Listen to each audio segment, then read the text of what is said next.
اعوذ باللہ من الشیطان اللعین الرجیم بسم اللہ الرحمن الرحیم۔ عظمت ماہ رمضان اور روزے کے فوائد کے حوالے سے کل کچھ باتیں پیش کی گئیں۔ آج پھر ایک بار آپ کے سامنے پیش کیا جا رہا ہے کہ روزے کا فائدہ کیا ہے۔ حضرت امام جعفر الصادق علیہ السلام فرماتے ہیں کہ جو شخص گرمی کے موسم میں روزہ رکھے گا اور گرمی کی پیاس برداشت کرے گا تو اللہ تعالیٰ 1000 فرشتوں کو اس پر مقرر فرماتا ہے کہ اس کی زیارت کریں اور اسے مبارکباد دیں، اور جب وہ روزہ افطار کر لیتا ہے تو خدائے عز و جل فرماتا ہے کہ تم میں سے کتنی زبردست خوشبو آ رہی ہے، اے میرے فرشتوں تم سب گواہ رہنا کہ میں نے اس کی بخشش کر دی ہے۔ اللہ اکبر۔ حضرت رسول خدا صلی اللہ علیہ وسلم سے پوچھا گیا کہ وہ کون سا نیک عمل ہے جو ہم میں سے شیطان کو دور رکھتا ہے، تو فرمایا کہ ایسا عمل، کیا پوچھا گیا کہ وہ کون سا عمل ہے کہ جو ہم سے شیطان کو دور کر دیتا ہے، تو فرمایا روزہ رکھنا۔ روزہ رکھنے سے شیطان کا چہرہ کالا و سیاہ ہو جاتا ہے، اور چونکہ شیطان ناکام ہو چکا ہوتا ہے اس لیے وہ ہتھ کنڈے استعمال کرتا ہے، غلط شیطان کا منہ کالا ہو جاتا ہے۔ حضرت رسول خدا صلی اللہ علیہ وآلہ وسلم نے فرمایا صوموا تصحوا، روزہ رکھو تاکہ تم تندرست ہو جاؤ۔ حضرت رسول خدا صلی اللہ علیہ وسلم نے دوسری حدیث میں فرمایا من صام شہر رمضان اعتق من النار، جو شخص بھی ماہ رمضان میں روزہ رکھے گا وہ آتش جہنم سے آزاد ہو جاتا ہے۔ حضرت علی علیہ السلام نے فرمایا کہ رسول خدا صلی اللہ علیہ وسلم نے وقت وفات وصیت کی کہ روزہ زکوٰۃ بدن ہے اور روزے دار کے لیے جنت ہے۔ حضرت علی علیہ السلام نے فرمایا کہ الصیام و اجتناب المحارم، روزہ رکھنا انسان کو گناہوں سے بچاتا ہے۔ رسول خدا صلی اللہ علیہ وسلم نے فرمایا، آج صرف آپ کے سامنے حدیثوں کے حوالے سے پیش کیا جا رہا ہے کہ روزے کے فوائد کیا ہیں۔ رسول خدا صلی اللہ علیہ وسلم فرماتے ہیں کہ روزہ تم پر ایک امانت ہے، پس تم میں سے ہر کسی کو چاہیے کہ وہ اپنی امانت کی حفاظت کرے۔ حضرت امام محمد باقر علیہ السلام نے فرمایا بنی الاسلام علی 5 اشیاء، علی الصلاۃ والزکاۃ والحج والصوم والولایہ، اسلام کی بنیاد 5 چیزوں پر ہے، نماز، زکوٰۃ، حج، روزہ اور ولایت اہل بیت علیہ السلام۔ اب ایک بہترین حدیث آئیے، حضرت فاطمۃ الزہرا سلام اللہ علیہا فرماتی ہیں فرض اللہ الصیام تثبیتا بالاخلاص، اللہ نے روزے کو واجب کیا ہے تاکہ لوگوں میں سچائی قائم رہ سکے۔ اس کے بعد حضرت امام جعفر صادق علیہ السلام فرماتے ہیں کہ روزے دار کو سختی اور مشکل تو پیش آتی ہی ہے، اس پر خداوند عالم فرماتا ہے کہ صبر سے مدد حاصل کرو، صبر و تحمل روزہ سکھاتا ہے۔ امام علی ابن ابی طالب علیہ السلام فرماتے ہیں کہ روزے کا رکھنا اپنے اوپر واجب اور لازم جانو، اس لیے کہ روزے دار جہنم کی آگ سے آزاد ہو جاتا ہے، روزہ سپر بن جاتا ہے۔ حضرت امام جعفر صادق علیہ السلام فرماتے ہیں ہر چیز کی ایک زکوٰۃ ہے اور روزہ بدن کی زکوٰۃ ہے۔ رسول خدا صلی اللہ علیہ وسلم فرماتے ہیں ہر چیز کا ایک دروازہ ہوتا ہے اور روزے کا دروازہ عبادت ہے۔ اس کے بعد پیغمبر فرماتے ہیں کہ ہر سال کا ماہ رمضان کا روزہ رکھنا واجب ہے۔ حضرت امیر المومنین علیہ السلام فرماتے ہیں کہ خدا نے روزے کی تشریح فرمائی ہے کہ روزے سے روح اخلاص پرورش پاتی ہے۔ حضرت امام جعفر صادق علیہ السلام فرماتے ہیں کہ اللہ تعالیٰ نے روزے کو اس مصلحت کے ساتھ واجب قرار دیا ہے کہ مالدار اور غریب دونوں برابر سمجھے جائیں، یعنی مساوات قائم ہو جائے، اور خدا اپنے لیے بھی مساوات کے اصولوں پر عمل کرنا پسند کرتا ہے، اور روزے سے غریب و مستحق کی بھوک و پیاس کا اندازہ مالدار لوگوں کو ہو جاتا ہے تاکہ وہ غریب و کمزور و ناداروں پر رحم و بخشش کریں۔ حضرت امام علی رضا علیہ السلام فرماتے ہیں کہ لوگوں کو اللہ تعالیٰ نے روزہ واجب کر کے بھوک پیاس کی مصیبت میں مبتلا کیا ہے تاکہ قیامت کی سختی اور بھوک کو یاد کر سکے۔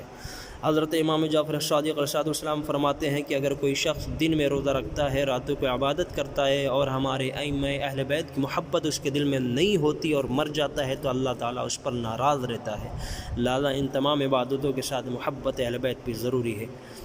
روزہ قیامت میں سب سے پہلا سوال، امام جعفر صادق علیہ السلام فرماتے ہیں کہ قیامت میں سب سے پہلا سوال ہوگا جس میں روزہ، نماز، زکوٰۃ، حج اور ہماری محبت اہل بیت علیہ السلام کا سوال ہوگا۔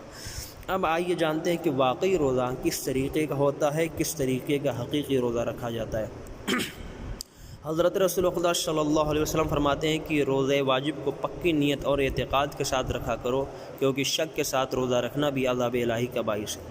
حضرت امام جعفر صادق علیہ السلام فرماتے ہیں کہ جب تم روزہ رکھو تو روزے کے ساتھ تمہاری آنکھیں نامحرم کو نہ دیکھے، کان بری باتیں نہ سنیں، زبان سے غلط بات نہ نکلے اور حرام مال نہ کھانا، اور اپنے دامن کو پاک و پاکیزہ رکھنا، گناہوں سے دور رہنا اور گناہوں میں گھر جانے سے اپنے آپ کو بچائے رکھنا۔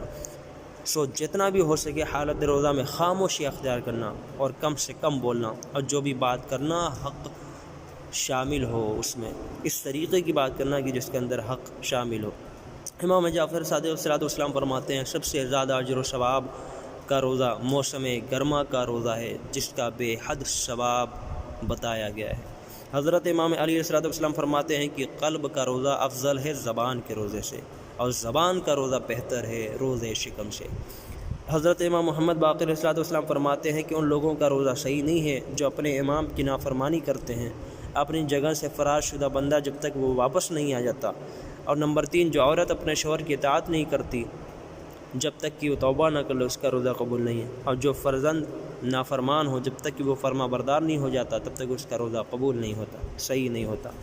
بہترین روزے حضرت علی علیہ السلام فرماتے کہ روزہ پورے جسم کا رکھو کہ لذات دنیا اور خواہشات سب کو ختم کرو، تب تمہارا روزہ زیادہ فائدہ مند اور مؤثر ہوگا۔ رسول خدا صلی اللہ علیہ وسلم فرماتے کہ جو شخص بھی ماہ رمضان کے روزے سچے دل اور سچی نیت سے رکھے گا تو اس کے تمام گناہ بخش دیے جائیں گے، معاف کر دیے جائیں گے۔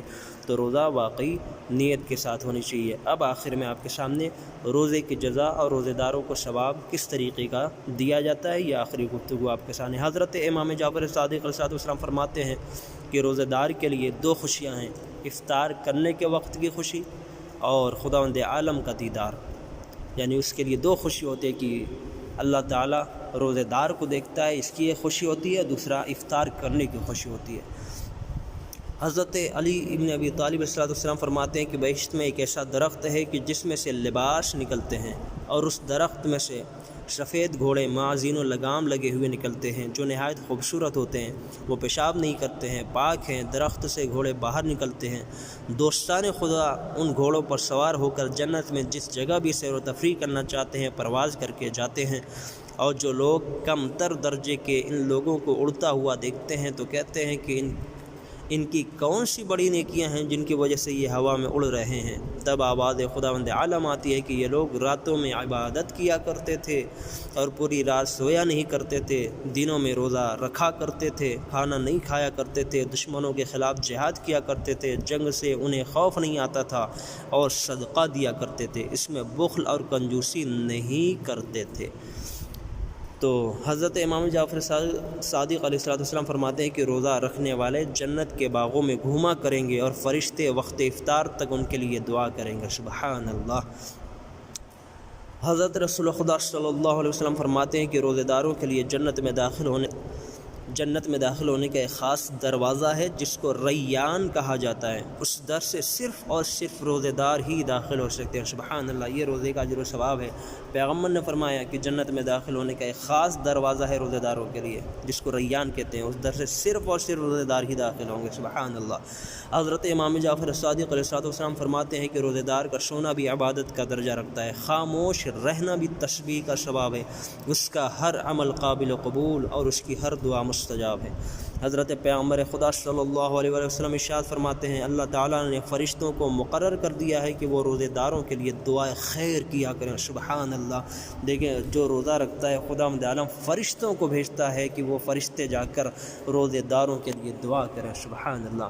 حضرت امام مشرق کاظم علیہ السلام فرماتے ہیں کہ ظہر کے وقت روزے دار کو سو جانا چاہیے، کیونکہ اس کے سونے میں اللہ تعالیٰ اسے کھانا کھلا دیتا ہے، یعنی وہ سوتے ہی خداوند عالم اس کو ایسا قوی بنا دیتا ہے کہ اسے بھوک اور پیاس نہیں لگتی۔ حضرت رسول خدا صلی اللہ علیہ وسلم فرماتے ہیں کہ روزے دار کا سو جانا بھی عبادت میں شمار ہے، اور سانس بھی تسبیح ہے، یعنی ہر سانس تسبیح الہی کر رہی ہے۔ اب آخری حدیث آپ کے سامنے پیش کر دیں۔ حضرت رسول خدا صلی اللہ علیہ وسلم فرماتے ہیں کہ جب روزے دار روزہ رکھتا ہے تو ایک روزہ 1 سال کے برابر کا ثواب رکھتا ہے۔ سبحان اللہ۔ آئیے انشاءاللہ تعالی اتنی احادیث سننے کے بعد، روزے کے اتنے زیادہ فوائد سننے کے بعد، انشاءاللہ تعالی ہم جو روزہ رکھ رہے ہیں انشاءاللہ آئندہ بھی رکھتے رہیں گے، اور کوشش کریں گے کہ ہمارا کوئی بھی روزہ کسی بھی طریقے سے چھوٹنے نہ پائے، تاکہ خداوند عالم ہمیں زیادہ سے زیادہ ثواب دے سکے۔ والسلام علیکم ورحمۃ اللہ وبرکاتہ۔